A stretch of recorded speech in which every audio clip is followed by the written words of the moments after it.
infrastructure. Now, the deal builds on the virtual trade corridor launched in 2024 and targets collaboration on multimodal logistics parks, port connectivity, and freight solutions.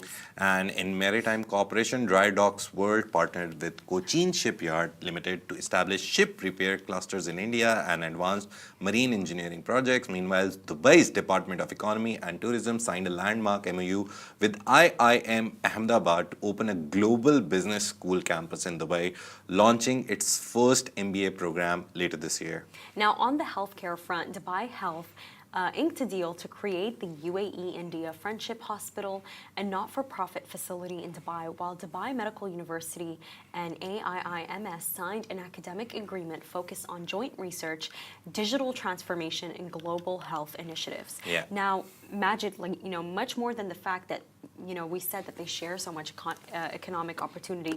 I think it's the fact that India has over 1.4 people there. If 1.4? 1.4 billion people there. In India, yeah. Yeah. And their population. That's the number of consumers that the UAE is targeting. But it's not only that, it's also the fact that according to statistics, I'm taking a look at them right now, over 3.5 million Indians live in the UAE, and as Majid just said yesterday, it's the largest population in the UAE. Imagine, that's much more than even the Emirati locals that live in the UAE. So I think that the UAE is really smart with going about these deals because it's targeting such a large population of people, and it's targeting an economy that's only set to grow. Yeah, and India, I think after China, is the fastest growing economy in the world. Every year they increase their numbers. So obviously going there, doing business, selling your stuff to India to sell, again, 1.4 billion people, 1.4 billion eyeballs as well. That is why whenever we see a Bollywood movie premiere in the UAE, it's just crazy. So yeah, never go to the cinema when there's an Indian movie there.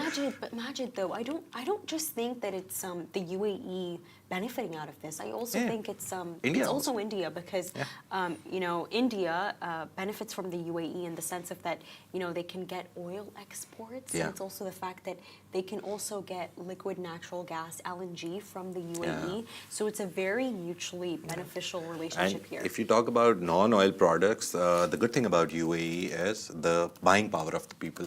So Indian products, one, they have such a big Indian impact here, Indian population impact, that those people need their products, their local products, their herbal products, all the Indian products. So one, they have a market to sell to. Second, non-oil products, the important part is that some people who are not Indians actually love Indian products. So if you I'm one of them. Yeah. I am so one of them. There's a whole, one of my friends works at Amazon. He was telling me about this deal. They struck with one of the herbal organic products from India to bring it on Amazon in the UAE and in Saudi. So he was in UAE and then he moved to Saudi Arabia. He was telling me that it's one of the biggest markets which they have on Amazon, the herbal organic products from India. Yeah. So I was like, okay. And he was like, I can't tell you the details of the numbers and everything, but he was like, this is a separate category in itself, and we have a category manager for only this. And I was like, okay. So imagine the size of the market. I'm sorry, but everyone's so obsessed with South Asian features. I mean, the long, straight, beautiful hair, mashallah. Why would I not go buy my herbal oils to have hair like that? So it makes a lot of sense. But you know what it also I have a very weird opinion on this. I think it's more genetics. But yeah, people think that it's products as well. Of course it's genetics, but growing up, I always, me and my family, whenever we see an Indian woman pass by and we see her hair, we're always like, man, mashallah, we wish we had hair like that. But I think it's also the fact that the products that come out of India, I remember I got gifted this coconut oil. I've grown up using coconut oil my entire life. I got gifted this coconut oil from the palm trees of a friend in India, from Kerala, Majid. It's the best coconut oil I have used in my life. And imagine, I always go to Carrefour, and I always, Carrefour by Majid Al Fatim, and I always go buy the coconut tub that costs 40, 50 dirhams. Yeah. This oil that I got from palm trees in Kerala, it was insane.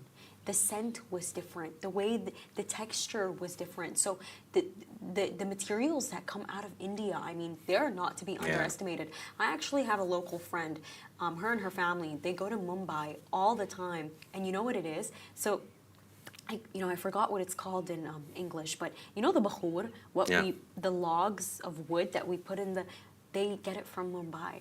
Nice. The materials, there's just so many resources in India, and I think it's also the artistry of its people, the way that they can sew really well, and the kind of materials that they can give you. So I think here what we're seeing is and it's a really kind of good, it's a really kind of nice relationship to see, especially in the kind of political climate that we live in now. Two nations who have such a peaceful, symbiotic relationship with one another, where both sides are benefiting equally. Also, it's not His Highness Sheikh Hamdan. I just remembered, I saw a post yesterday.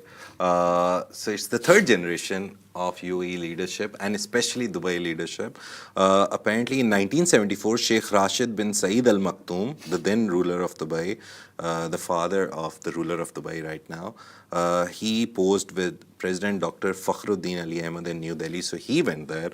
Then in 2007, His Highness Sheikh Mohammed bin Rashid Al Maktoum, the Dubai ruler, the current Vice President and Prime Minister of the UAE, he visited India, met with Indian Prime Minister Dr. Manmohan Singh, and now in 2025, Sheikh Hamdan went and met with Prime Minister Modi.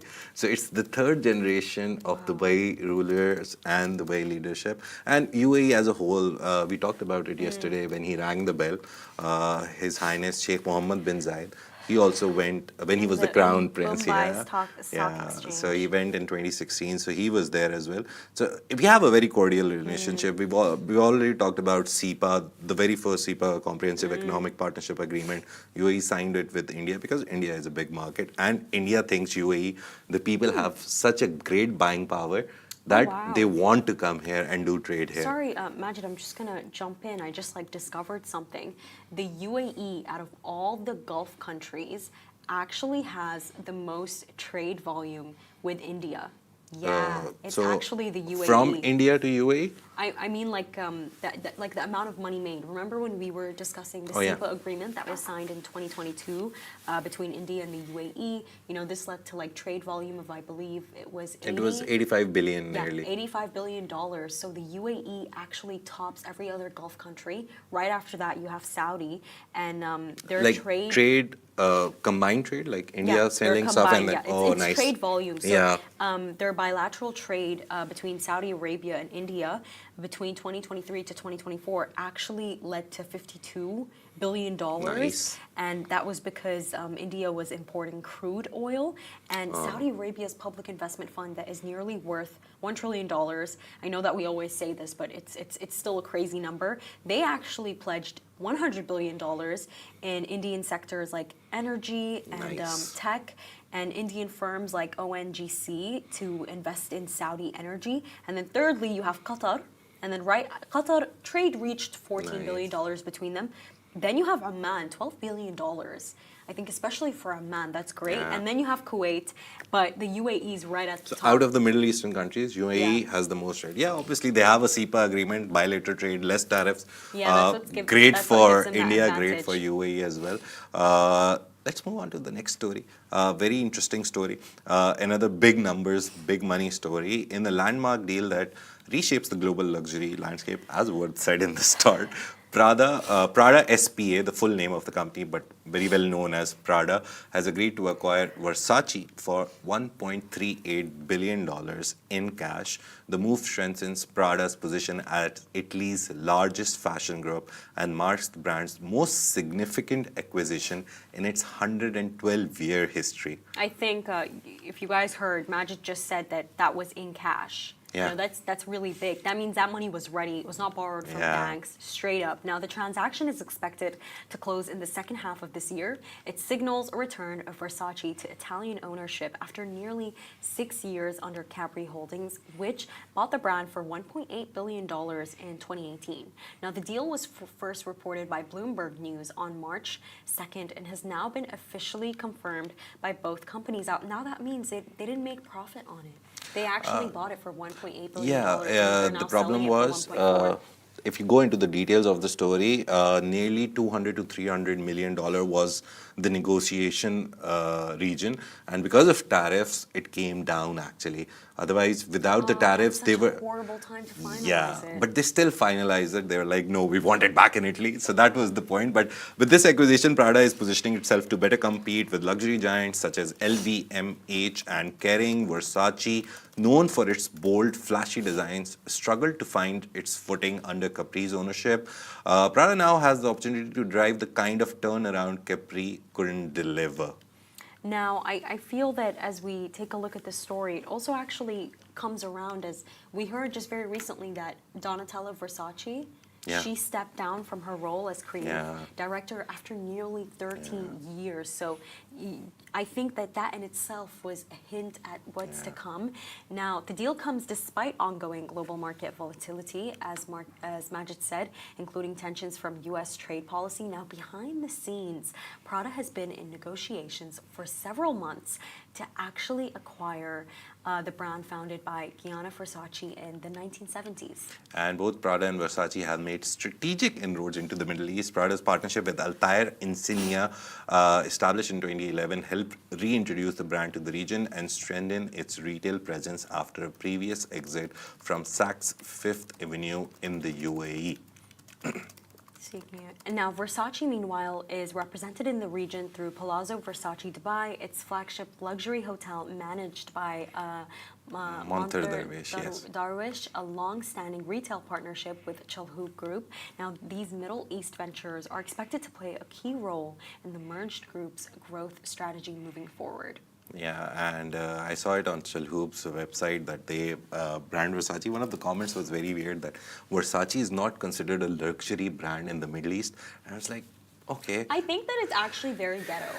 I think that's kind of true because whenever I go into Fashion Avenue in Dubai Mall, I don't actually see that many women wearing Versace, by the way. I've noticed that the trend is Dior and Hermes specifically. Yeah. Hermes is to like top. I rarely see people like wearing Prada. It's usually either Dior, Chanel, or Hermes. Nice.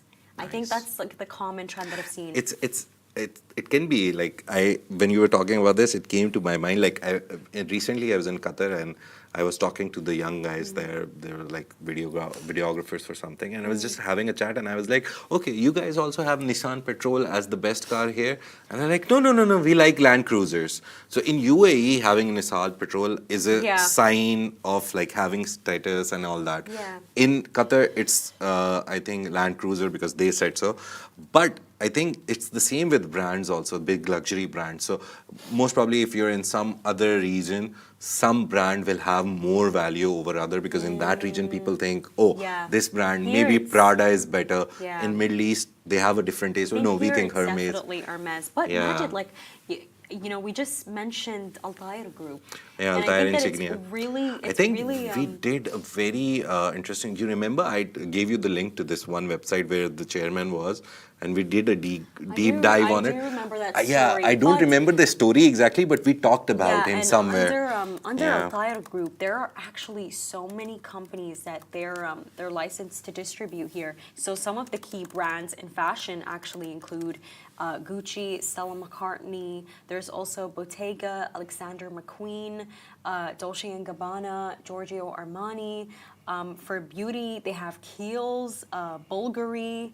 There's also Boucheron, one of my favorite jewelry brands. It's very beautiful. There's also Bloomingdale's, Harvey Nichols, and I believe one of the best rising e-commerce companies, Unos. So they have a lot of companies that are under their portfolio, all of which are extremely successful. I think the story that we talked about him was their chairman basically. It had to do with Insignia Group. Yeah, basically they own an educational company which bought some foreign school ownership here. I'm not exactly sure about it, the names, but I remember the story now. So it was some educational group which is owned by Altair Insignia and is chaired by their board, their head basically, their CEO.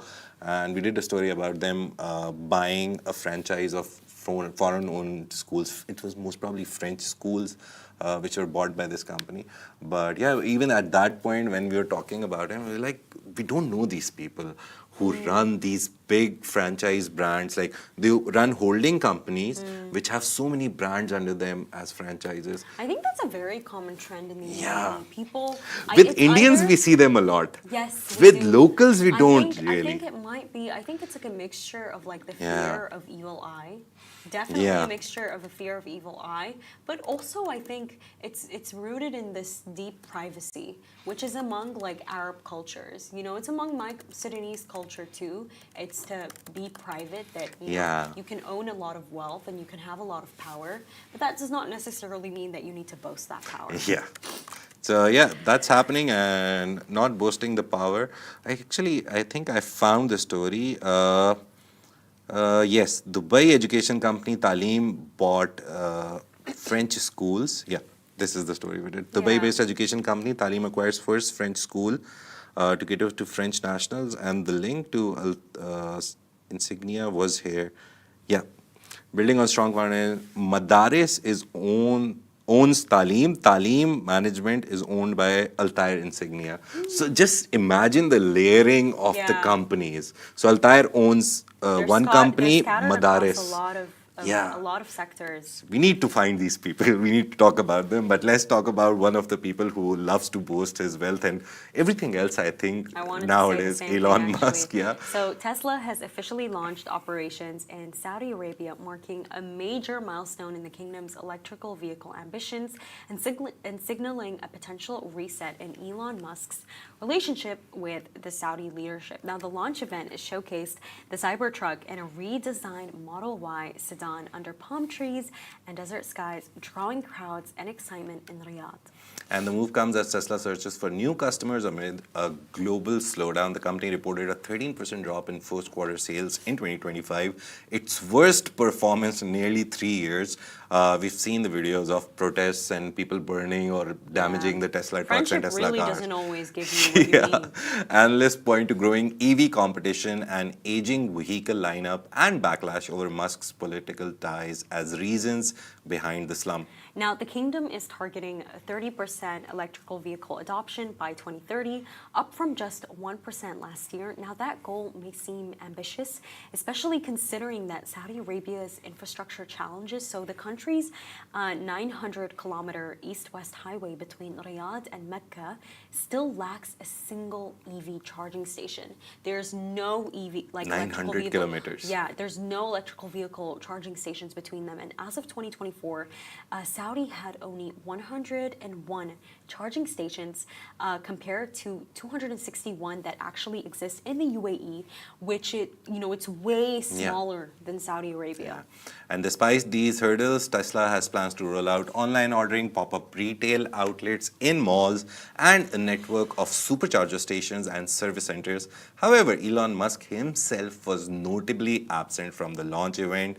He didn't come from video. He didn't come from physically in the physical form. Left fans like Mohammed Usama, he was quoted by Reuters, disappointed. I loved what he said. He said, "I'm in love with the Cybertruck, but I was really hoping to see him." Yeah, so he doesn't really show up. We also saw that at FII last year. Yeah. He showed up through video call. But at least he showed up, and right? even when he met with His Highness Sheikh Hamdan in Washington just very video recently, call. it was video call. But at some World point Government they did Summit. meet in real life. Yes, when Video he was call. announcing the Dubai Loop project, Yeah. is that what it was called? Again, yeah, video call. under railway system. But yeah. Now, this launch also reflects a thaw in relations between Musk and the Saudi Sovereign Wealth Fund after a public fallout in 2018 over a failed attempt to take Tesla private.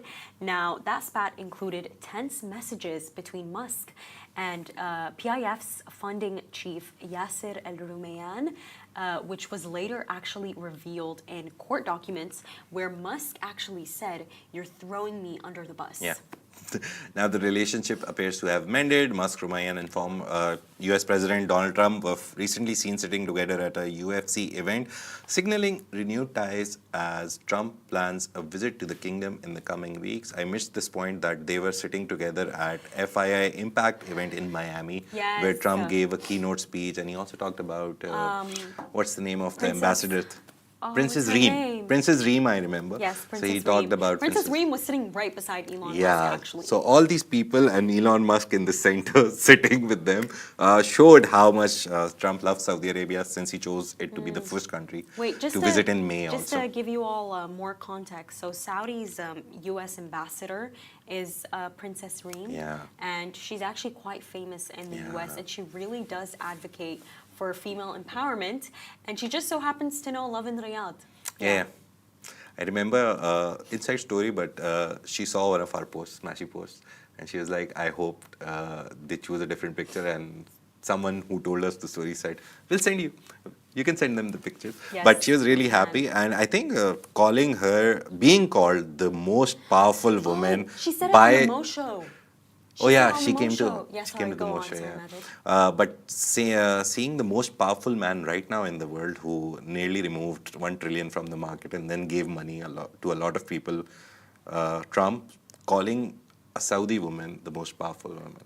It's like a sign that Saudi Arabia and the Middle East, UAE, all our countries, they're not going anywhere in the next 2 decades I at don't think least. that the West really needs to compliment us for us to be great. It's not, it's not validation, but in terms of, if you think of it It's like this, interesting. that why would the most powerful man, the POTUS, the President of the United States, call a Saudi Arabian woman the most powerful woman?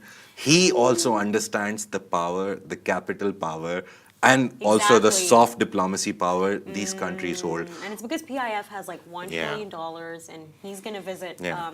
And Saudi you- Arabia soon for Also, $1 trillion. if you look at the last 2 months, what I've seen and what everyone has seen, that Saudi Arabia has been a mediator for Russia-Ukraine talks. UAE recently, we saw Russian people being released. They were negotiating. Oman is the center for new negotiations between, I think, Iran and US. All these countries have started playing the negotiator role between two fighting parties. And you, So Switzerland. you see, it's not just the money; it's also the mediation power that these guys hold. So it's really interesting how There's this. also the Arabic culture, Majid. Yeah. I think there's a culture, there's a very welcoming, generous culture that exists in the Middle East. Yeah. And it's always existed here, but people have not actually known that. Because if you notice, the kind of like buffoonery that happens in America does not happen here. You never actually watch interviews where people are disrespecting one another or speaking in a really inappropriate manner. I think I just see that outside. Yeah. You don't see that here. Yeah, the biggest thing that I've seen in the Muslim world, to be honest, not even in the Arabic world. Ooh, I think Muslim. Yeah, it's is just something that stems from Islam, that you give respect and take respect. And even the Asian culture, you never like fight, like we've seen what happens outside. Like Musk calling one of the guys, I remember, he's the finance something. He said that Musk just assembles Teslas. He doesn't actually, he's not a car maker. I don't consider him a car maker. And then Musk came back and said a very weird thing, that he's stupid, he's an idiot, he doesn't understand this. So imagine these two people, in like the richest man in the world and then a person in the government, they're fighting like this. And then the press secretary comes to the White House podium, says, boys will be boys. Imagine, this is what politics in West right now It's is. not even a football field. Right. This is the White House. But some news. You will never see that Majid, happening some here. news just actually came in. So Tesla actually suspended taking orders for Model S and Model X in China. So look how interesting that is. Just as it's officially launching in Saudi Arabia, it just possibly might be shutting down in China. Yeah. And we can definitely attribute the tariffs that Trump has imposed on China. Do you think they're unfair? China is quietly killing off Tesla, the tweet says, which we're reading. But yeah, it's not unfair. China doesn't want to buy or sell American products because 125% tariff on China right now. I don't know if it goes to 200. They've placed at 84% tariff. Musk is really close to Trump. I think it makes very much sense. To be honest, yesterday there was a part in our script that I was reading, and it really struck to me that Chinese stuff on Amazon that you and me get from Amazon here in the UAE as well, they're going to completely remove some of the stuff because they can't Like what? do that 125% tariff love thing, Amazon. right? Shein, You use it a lot? My wife uses it a lot. You know what? I've actually made one order in my life, and that order was 4 days ago. So Okay. that was me taking advantage of the time that we're Yeah, in. but you have to realize that Shein will also become expensive. My wife ordered like a bunch of stuff for like 30 dirhams. Yesterday there was a big pack and there were like 7, 8 things, and I was like, "Why are you spending so much money?" She's like, 30 dirhams, 35 dirhams for all of this.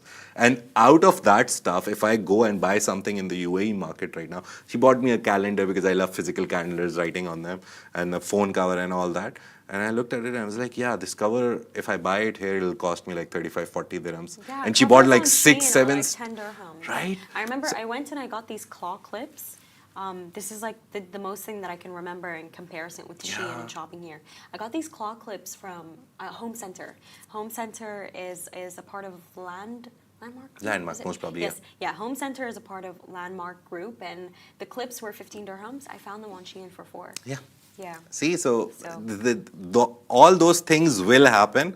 Me and Vard, we always have this conversation behind the camera, and sometimes when we're talking about it, that people still don't understand what the tariff will actually do. Until right? it actually yeah. does come. Yeah, actually, yeah. Once think you that's with everything. buy an iPhone, most probably for $9,000 or 9,000 dirhams, after buying it for 5,000, you'll I think realize. I'm gonna have to settle for the iPhone 16. Yeah. But anyways, so these effects will come soon. For our last story, so Prince Abdullah Al Saud is making a high-profile return to the world of football with the launch of a new 1 billion Riyal fund equivalent to $266 million focused on club acquisitions in Europe and North America. And the announcement came during the Sports Investment Forum in Riyadh, where Prince Abdullah revealed that his United World Group would contribute 20% to the 1 billion Riyal fund. That's like 200 million. The move marks a fresh chapter after his exit from English club Sheffield United, which was sold earlier this year for around 105 million euros to US-based COH Sports. Now, under Prince Abdullah's ownership, Sheffield United saw a dramatic journey with 3 promotions to the Premier League, meaning that their leadership was actually very successful, cup runs, and financial turbulence during the COVID era. Now, his group has also divested from clubs in France, India, and the UAE, but it still owns Belgian side Beerschot. Did I say that right? Yeah, Beerschot. This new fund is a part of a wider Saudi push into global sports, echoing the public investment fund's takeover of Newcastle United in 2021.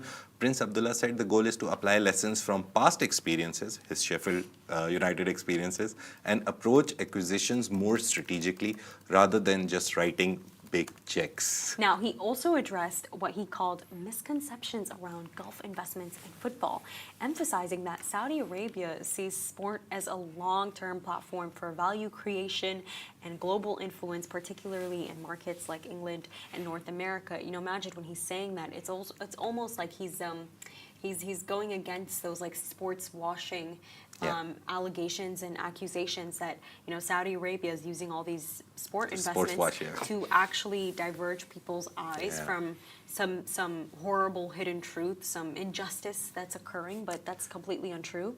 And with Qatar owning PSG and UAE behind Manchester City, specifically Abu Dhabi behind Manchester City, Saudi Arabia is now preparing for its next phase of football expansion. The new fund could reshape club ownership dynamics across Europe and beyond as Gulf influence in the sport deepens.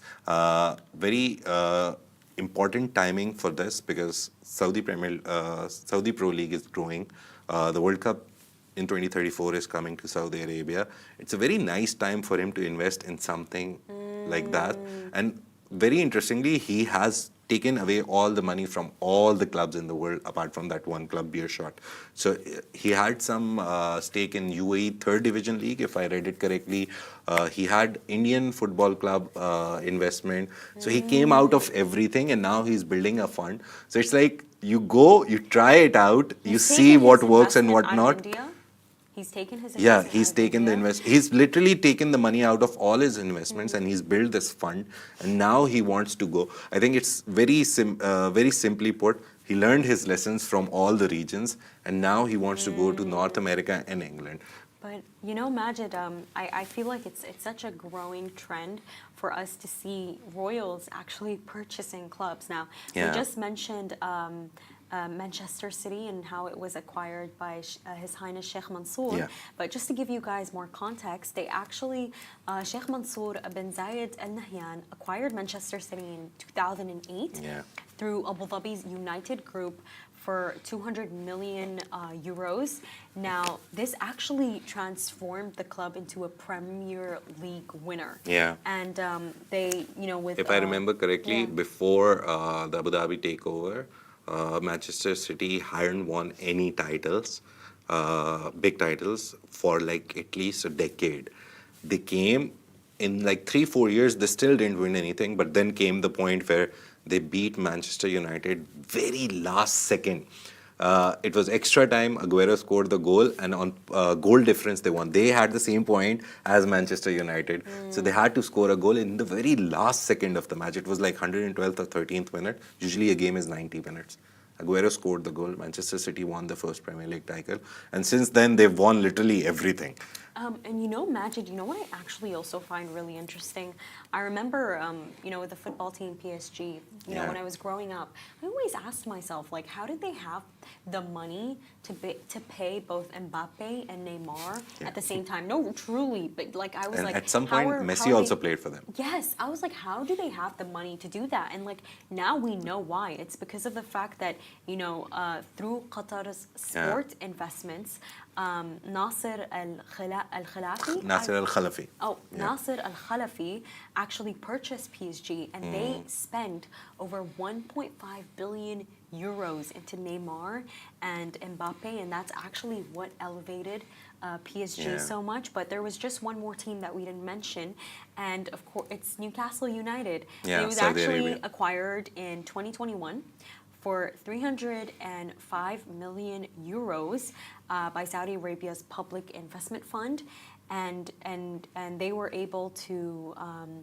and this actually the same obviously fund that we constantly discuss. They've also invested into stars like Ronaldo and Yeah. Benzema. So you know, the fact that they have their hands in football so much, I mean, this is more than love.